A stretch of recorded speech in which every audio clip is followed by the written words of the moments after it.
All right. Good morning, America and the world. Vinney and Beau show is back. Thank you for watching us. Please let us know where you're from, give your name, and also ask us some fantastic questions. We are ready for you. We got a great guest. Lucrezia is here from Santa Barbara, California. I'm here from San Francisco Bay Area. My partner Beau right there from Henderson, near to Las Vegas. We come live to you 9:30 every Friday. So please like us, comment, give us some ideas, and we are here for you. We are going live in 7 channels right now, in YouTube, in LinkedIn, in Facebook pages, you name it. We are all over. So hi, Lucrezia, how are you? Good morning. Good morning. I'm honored to be here and to share this space with you, gentlemen. How are you? Thank you. I had a very big meeting this morning and a little bit overdressed. So please pardon me. I kind of like to dress up actually always, How You look great. Beau, buddy? Thank you. Thank you so much. Beau, how are you, bud? I'm doing well, just busy. And today's my 75th day of my 75 hard challenge, and I completed it, assuming I don't break it today, but I won't. So dropped 30 pounds in 75 days. Oh my gosh, you look awesome. You look awesome. Feels good. Oh, wow. Congratulations. I also got those 2 things you shared with me. They came in the mail, and actually I'm going to make a cocktail out of it today. I thought about it. I said, we're going to have some fun with those spices. Yeah, we drink Himalayan salt with cayenne pepper, and lemon juice. Yes, and it's like a natural energy boost, and it also is really good to replace your electrolytes. So yes. Let me introduce Lucrezia. Lucrezia is a housing advocate, architectural designer, a serial entrepreneur, and founder of a nonprofit that serves our homelessness and public speaker with over 15 years in the architecture and housing industry with top companies such as Vanguard Planning Inc, RRM Design Group, AMA Construct, Syncon Homes, and Seattle Union Gospel Mission. In addition to her own LLC and nonprofit, Lucrezia serves in multiple homeless and housing boards in Santa Barbara while being a mother to 3 beautiful boys. 3 beautiful boys. In her free time, she loves to free dive, run, and travel the world with her family. Welcome, Lucrezia De Leon. So nice to have you. Yeah. My pleasure. Thank you very much. I am impressed. I'm just meeting you first time. Kind of tell us your background, tell our audience, your purpose in life. I mean, you're into so many things. It's going to be an exciting interview today. I'm so pumped. And we were introduced through Tim Rhodes, so that's how I met her. Oh my God, yeah. Tim is amazing. Oh my God, bless his heart. Yes. Yes, Tim is phenomenal. I think what's great about Tim, and it was a pleasure meeting you as well, Beau, recently, and then meeting you this morning, Vinney. Yeah. What's fantastic with Tim is this idea that every single person has a purpose, and he helps people explore that and then allow that to grow and fruition. Yes. And housing has always been my life calling. So when I was 8 years old, I used to take my chore money and buy pastries and hand them out to the homeless community. It's always been something that I've seen firsthand in terms of socioequity gaps and that disparity leading to this foundation of home. Because people cannot grow if they're not planted first. And home is where you plant yourself. It's where you have your foundation, your stability, and your security. So it's been pretty fantastic. I had wrote my thesis in school on demographic determinants of health through the built environment, going back since 1920 National Housing Administration laws and how that's still cyclical to today. So that is in concentration pockets of what was intended to be public housing sectors turned into concentrations of what's called brownfields, cancer, and heart disease. And so the question then becomes, so we have these disparities. We're a fantastic country that have opportunities. So what can we do to grow from that? What can we do to change that equitable gap so there is more chance for opportunity? And so that led into working with Seattle Union Gospel Mission in Seattle, which was transitional homes and shelters, and the effectiveness of programs that come in conjunction with housing, starting with shelters, then programs, then transitional homes. Once a person feels stable, then they're able to grow into themselves, believe in themselves, and it moves into stable housing and stable employment. And then working with Aaron Amuchastegi, I was able to travel the country and see a lot of vacant properties and learn different ordinances and applicable state laws of how they specifically faced redlining, housing gaps, and what their solutions were. When I came home to Santa Barbara, I wanted to use this same idea here to help our most vulnerable members of society.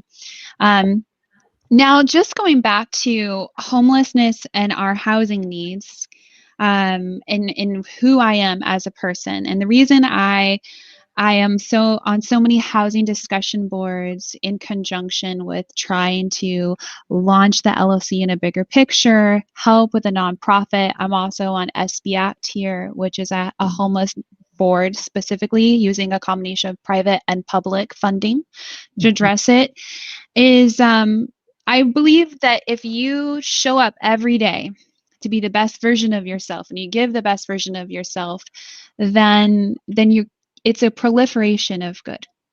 So that's who I am at my core. And, since we're talking about homelessness, they just released, HUD just released the most recent numbers for point in time count, and there's over 580,000 counted right now, homeless members here in the U.S. Wow. In the U.S., has it gone up over the years, or Lucrezia, or is it stationary, or is it going down? Well, since last year, it's gone up. There is a general belief, and a lot of states and a lot of cities did a fantastic job in understanding that we have a pandemic. Yeah. So you're faced firsthand with the health disparity for our homeless community. So there was a lot of housing first where they would they'd reach out to our homeless community and they would put them in hotel rooms. But that's not a sustainable solution. You have to have, if you're going to have housing first, which is a great concept, you have to have supportive programs come alongside that. So not only is someone being reinforced with their dignity and value and worth, they're given the right resources to truly grow. And so that, has it gone up since last year? It has, but that's an opportunity because now we understand if we take someone who is experiencing the most vulnerable, broken part of their life, possibly bring them into a house, give them the right resources, then we're helping our whole community as a whole. Yeah. Right? Because we're only as weak as our most vulnerable member of society. And so I thought that was interesting. The other thing that just got released was Freddie Mac's housing numbers that need to be addressed. And right now it's 2.5 million units was the most recent numbers that we need here in the US. Because that's also a huge influence, right, on socioequity gaps, homelessness. It's the housing crisis. When it comes to real estate development, the real aspect that needs to be addressed is supply and demand. For sure. So I just heard the number like 500,000 homeless, right?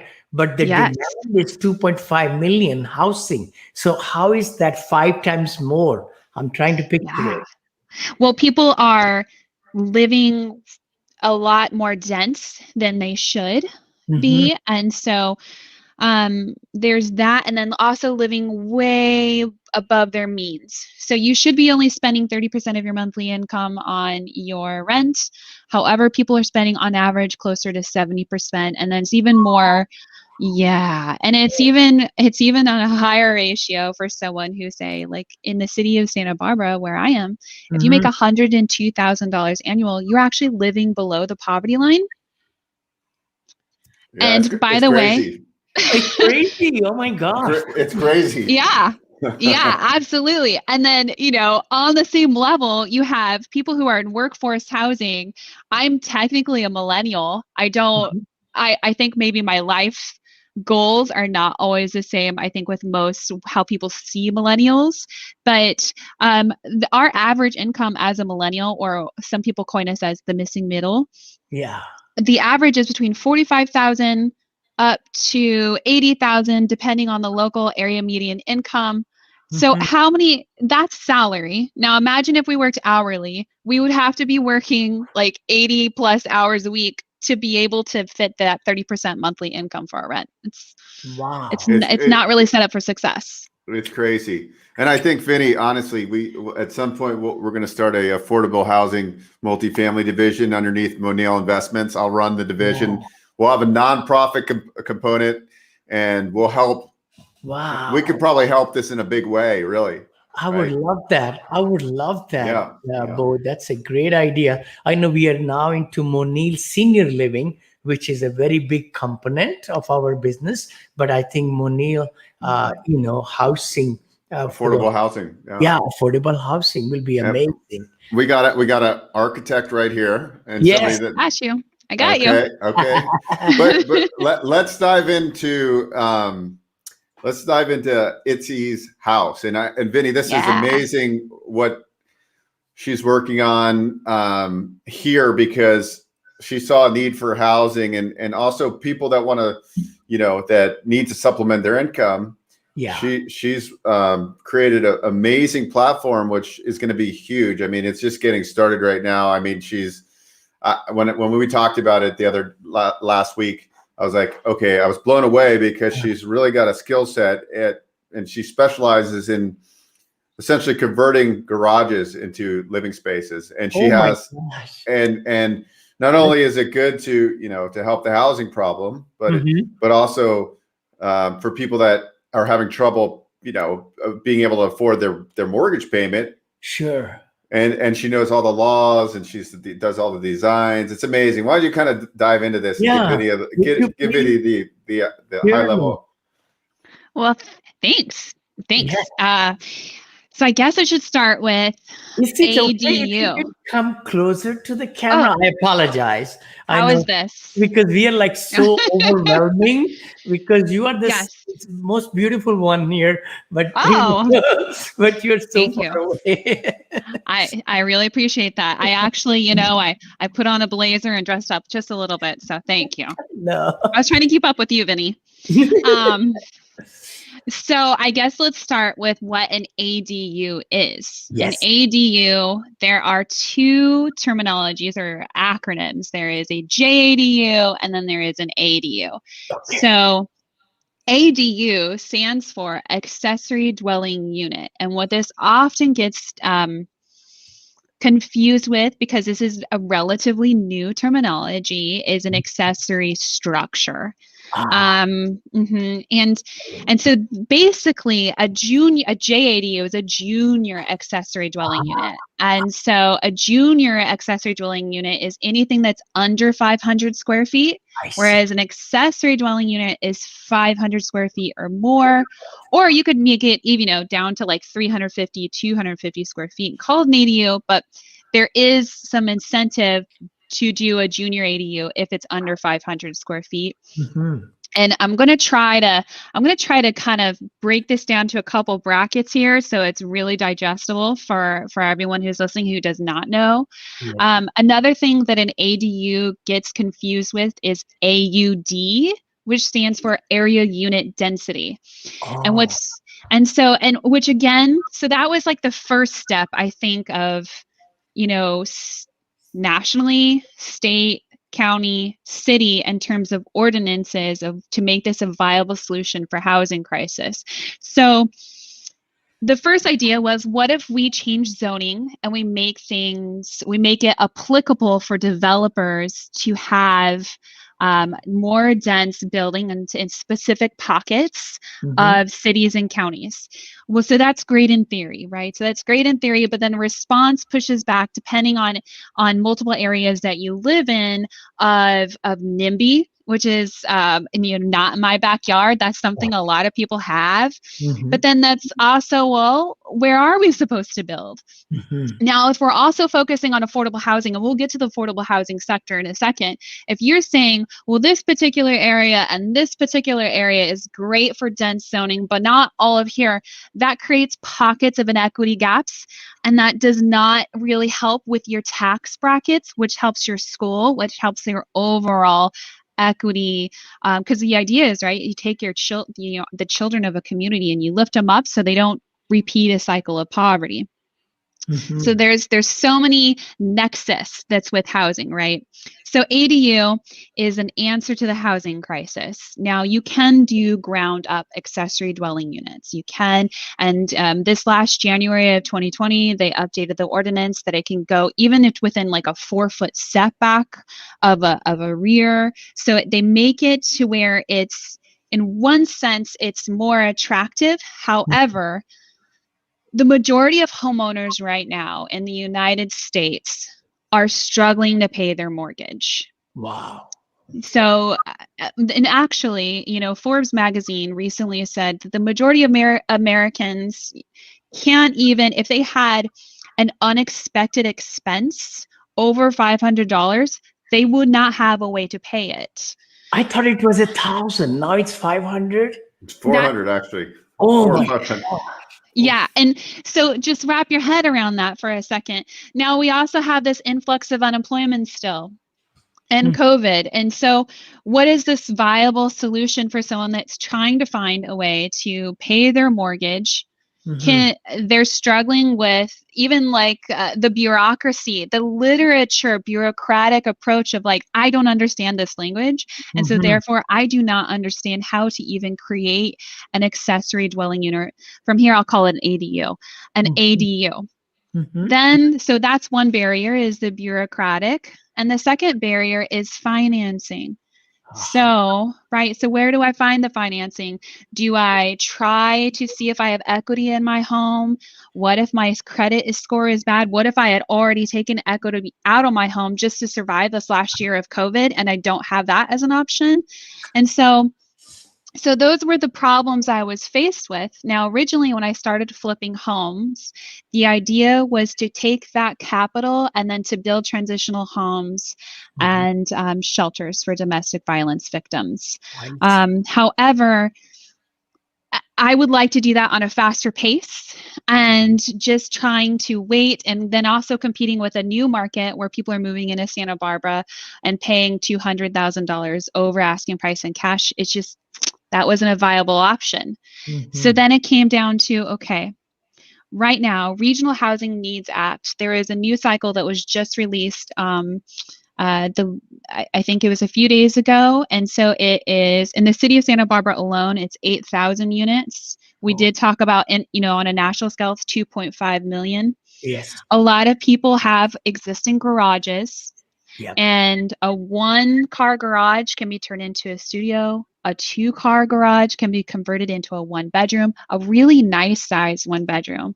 And a 750 square feet can fit 2 bedrooms easily, like a 3-car garage. And not only that, you have, once you go under 750 square feet, you bypass a lot of applicable building taxes, which is another equitable way for a homeowner to convert it into an accessory dwelling unit. So that eliminates up between $15,000 to $50,000 of administration cost. Oh, wow. Just by staying under 750 square feet. Plus, there is the fact that once you build an accessory dwelling unit detached, and a lot of, God bless people who are doing a lot of prefab ideas, that's great. But a lot of people, they need to understand, whenever you're doing something that's detached, you're going to have to do a soils test. You're going to have do foundation. There's the structural walls. There's the roof. It's going to cost a lot more, and it's going to take a lot more time. Whereas if you have a garage and it's structurally sound, then it's just a matter of damp proofing the slab, Yep. altering the foundation, bringing the insulation in for the existing walls that are already there, Mhm. both in the walls and the roof, creating an egress door and some windows. And so that's where ITSE was born. So ITSE House is born with that concept of taking what you have here and now and applying that to be a solution for a very big need. And through ITSE, it's everything from design to permit to construction and financing. Oh, wow. So all in one place. We made it easy so that it eliminates the barriers of the bureaucracy of trying to figure out, well, what is state ordinance? What is county ordinance? What is city? We take care of that. This is what I do in my sleep. Mhm. And in addition to that, the financial barrier, now that's broken down into low monthly payments. And the homeowner can even choose to break that down over the course of 12 years. Mhm. Even with a low credit score, they still work with homeowners to find a viable, affordable monthly cost. And then they can start bringing in a tenant. And I also have some really good news since we were talking about the affordable housing bracket. So just to kind of, when we talked about rent, so here in the city of Santa Barbara, market rate rent for a studio runs, depending on what pocket of Santa Barbara you are, the studio rent is $1,300 to $1,900 a month. A one bedroom market rate rent is $1,800 to $2,500 a month. A two bedroom market rate rent is $1,800, and in some pockets of Santa Barbara, up to $4,480 a month. 4480. What? It was 3200. Did you say? The two bedroom or the one bedroom? The or two the bedroom. Studio? The two bedroom, $1,800 to $4,480, depending on the pocket of Santa Barbara. Yeah, that's crazy. It's crazy. So yesterday, I actually spoke with the CEO of a local nonprofit that's well known here, the Housing Authority. Mhm. And what we are going to do, we're partnering with Housing Authority where we can help if somebody would choose to want to help with affordable housing, which I just want to pause there for a second and remind viewers that there is a stigma with public housing and there is a stigma with affordable housing and workforce housing. But remember, $102,000 annual is living below the poverty line. Wow. So there should not be a barrier. It's let's debunk that stigma right now. So the Housing Authority they basically where it's like it's COVID proof. They give when we partner, and now a homeowner does not have to choose to go through Housing Authority, but the Housing Authority, when we partner with them for helping a tenant, if they choose to, they take all the problems linked with COVID and they eliminate that. Number one, if someone becomes unemployed, the Housing Authority pays on a sliding scale of 30% of their income. So if they become unemployed and it goes down to zero, Housing Authority pays the rest, right? Because 0%, $0 income, 30% of zero is zero. So then Housing Authority, no matter what, you're going to get your rent. No matter what. You don't have to wait for their unemployment to come in because Housing Authority has taken that. The other thing is they pay market rate. So when we are going over, or basically market rate. So for like a studio, accessory dwelling unit, or a studio in general at market rate, remember that was the $1,300 to $1,900. They will pay $1,728 for a studio. A one bedroom, $2,015. A two bedroom, $2,600. Wow. So it eliminates, and they also pay security deposits. And if there is anything that goes wrong, they would take care, that goes over the security deposit to cover, they take care of that as well. Wow. So the intention, right, is to make it as easy as possible and streamlined as possible for the ADU process, eliminating or addressing the housing crisis, simply with supply and demand with what we have, offering financing, and then now directly partnering with a local nonprofit to be able to help those who need help. And then also that homeowner who is having a hard time paying their mortgage, now it's paid in half or the majority of it. Oh my gosh, what a solution. Oh my gosh, this is terrific. Oh wow, Lucrezia, this is right. I mean, it's just I'm so glad you're putting it the way you are putting it. You did mention about Etsy. Is that itzy.com or something? I was It's gonna. yes, it's itsy like itsy bitsy because we make this we take this really big thing and we make it itsy bitsy for a Yeah. homeowner. It's like it's approachable. So It's it's not intimidating. It's ITZY. I, I The T. link. I, Go ahead, Bo. oh Go. yeah, it's itishouse.com. I Etsy. Well, no, house. ITSI. Oh, ITSI house. Oh yeah. Itsyhouse.com. IT, Okay. ITSI. I'm sorry. Yes. Yeah. Yeah. ITSI. Like House. like igloo, Tom, Sam, igloo. There, I think I did it. IT. There we go. Is it the correct one? Yeah. That is the one. Yes, it is. IT.com. All Yes. right. And we also, when we sit down and we show the floor plan to the homeowner that is converting their garage, Yeah. it meets all of the code standards. We're meeting with the city and we're going to give them the option of acquiring some data behind it so that they can address, because of the ordinance that was passed last year, Yes. ADUs can impact that RENA number that the city has to meet, or so they don't lose any of the tax incentives that come along with meeting those demands. Yes. And in addition to that, we give material boards when we sit down with the homeowner so they can make it their own. And it restores dignity to whoever's living in this, because there is that idea of like a converted garage. What does that look like? We did the ones that I'm doing right now. They're like high-end studios and apartment buildings that look great and have autonomy, and it's fantastic. Oh my gosh. We're going to bring you back again. I'm telling you. And maybe we'll show the slideshow also on the show in StreamYard, which we use, to do this whole production on Fridays. And then we also make a podcast out of it on the YouTube as well as iTunes, Stitcher, like that. So, no, that'll be fantastic.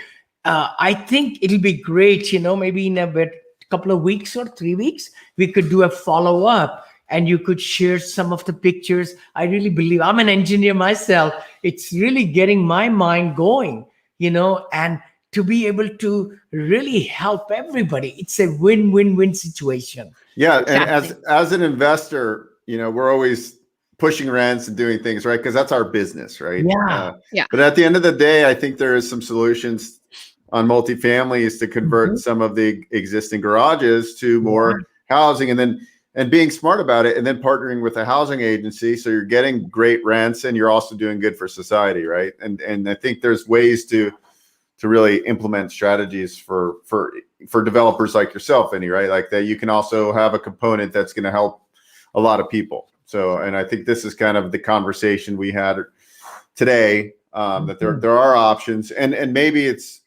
somebody that's struggling and they don't want to move from their house. So maybe converting the garage, right? Because they're going from making 150 grand a year, but they're in a high cost area, and they're like, okay, well, how am I going to retire? Because I still have a $4,000 mortgage payment. Right. Well, what if I convert my garage and I could get $2 grand a month in rent, and now it's offsetting my mortgage? So there's a lot of ways to help people. Sure. And this is just, it's a huge, that's why we've been talking about it. ADUs are just like the hot topic, just like senior living, right? Like, 10,000 baby boomers a day are turning 65, right? Correct. No, I was going to say that now, are these only for garages that you do it, or people can put them in the backyard also? That's my next question. I will get there, but Okay. I'm not offering that service quite yet. Okay. Now I do create it's called detached ground up accessory dwelling unit. I can do that. That's not a problem, but I'm focusing on the garage conversion currently because I feel like that is the most accessible with the minimal impact on the environment. Surely. Because it's less resources, cheaper. Less energy, and less materials. And probably cheaper and less time, to build it the way it should be. And any kind of, I don't know, if you want to share some numbers as to 750 square foot garage, what might be range of cost if a homeowner is looking at? Would you like to share that? Yeah. Yes, Right. yes, I can absolutely. So let's talk times first, right? Because time is money. Yep. If you have a detached ADU and you're doing it ground up, yeah, you're going to make fantastic rent, and you'll probably pay it off in 14, 20 years because you'll have that income. But let's also talk about the time to build that. So first, it's going to be you have to get a survey, Yeah. and then that survey will probably be a month, and that will cost you like $4,000, $2,000 to $4,000, depending on how good and quick they are. Then you're going to need to get a soils test. That's another $2,000, $3,000. Yeah. Then you're going to need to do your permit and your plan set. Yep. Now, all of that is fantastic. When you're doing it from the ground up, your structural engineering that comes in tandem with your architectural sheets, it's going to be a lot more intensive because you're not just taking an existing wall, an existing roof pitch, and then adding a window, and then maybe adjusting a shear wall and adding an egress door. You're doing the whole ground up. So that is going to delay what if you had an existing garage and I do a floor plan and the keynotes and some structural, I can have that done in a week. If I am doing a ground up ADU and the details needed for the shear wall and the roof, and then the structural engineer comes on, that 1 week has now changed to 2 to 3 months. Yeah. Now, the good news is once you submit your permit to the city by law, they have 60 days by law. Now, a lot of counties and cities and states are trying to get out of it by saying it's not incomplete. That's why you have to have someone who knows what they're doing that comes in and says, no, this is complete, and you have to obey the law of 60 days. So there is that. Now, going back, so all in all, a detached ADU from ground up, you're looking about 6 months before you build. Right now, if you do a garage conversion, you can have that submitted to the city within a month. I see. Right. And then you've got 60 days for them to approve. And then about 40 days is what the last 400 2-car garage to convert that into a garage that took. Now that was, again, you're getting a few framing and plumbing and electrical and sheetrock. And so in terms of cost, you're going from ground up, your cost right now with the increasing construction on average between permit design and construction labor and materials, you're looking at like $500 to $600, $650 per square foot. Whereas if you do a garage conversion, that's just slowed down between $300 and $400. Oh, okay. So it is so you cut your costs in half. $300 per square foot still. Even though we have the, the walls and the pitch roof and a foundation, it's the garage, right? So it's got slab and everything.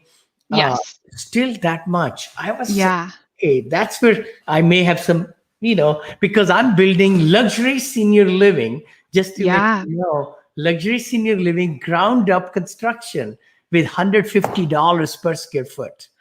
Where? Where? That's fantastic. Florida. Oh, Florida. All over. Okay. I am really curious to see the labor and materials cost of Florida for a case study. That is fantastic. Lumber and materials cost here in Santa Barbara is outrageous. Now, going to like Mississippi, I mean, that would probably be even cheaper than 150. You're probably looking closer to maybe $75 a square foot, right? Yeah, probably. Probably. No, you're right. So what these numbers you shared with us are for Santa Barbara, then I should qualify that, right? Yeah, and they're for a high-end finish. High-end finish also. Yeah. It's so. Yeah. I think in different markets you got to figure out what's going to make the most sense. Totally. Yeah, because that's really when it comes down to it. But at the end of the day, right? Like if you can, when you're looking value engineer it. Yeah. Exactly. Right. No, this is amazing. I'm so glad, you shared that with us. And, we'd love to have you back. I know it's almost on the half hour, more than half hour. How can people reach you, right? Lucrezia? Oh, yes. Yeah. You can reach me at itsyhouse.com, ITSI house.com, and I'll make sure I get the email. And you can also follow me I'm on Facebook and Instagram.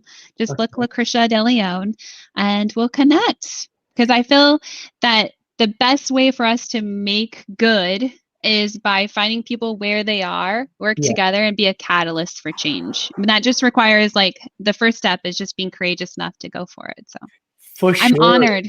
Thank you for sharing this place. No, thank you. Thank you you. so much, Lucrezia. It was such a pleasure having you. And we'd love to have you back, maybe in a month or so, let's say, and we'd love to show some slides so that, you know, our audience can kind of see, and Floor then maybe plans. more, huh? Yeah. You Yeah, know? the Sure. floor plans. Yeah, that'll be amazing. Because what the service really is, it's turnkey. Like Yeah. you could go ahead and do Exactly. this yourself, but it's going to be a pain in the rear end. Exactly. Versus like getting something done the right way, getting the right contractor, getting the right floor plan. Exactly. And time is worth money, like you said. You know, I mean, W-2 people, all like professionals and everything, they cannot take time away, but you have a proven path that you'll be able to lay out from A to Z and get it all done, within that time period. So that's exciting, very exciting. No, thank you so much for taking the time to be with us today. And God bless you. And we'll see everybody. Beau, any last comments, buddy? Look forward to having, come back next week, next Friday. Please remember it's 9:30 Pacific or 12:30 Eastern every Friday. Vinney and Beau show. We love to meet you. And please comment, like, give us ideas if you'd like us to bring some great guests on the show. And we do it for you. So thank you. Thank you for joining us today. Thank you. God bless you guys. Thank you. God bless you. Bye-bye.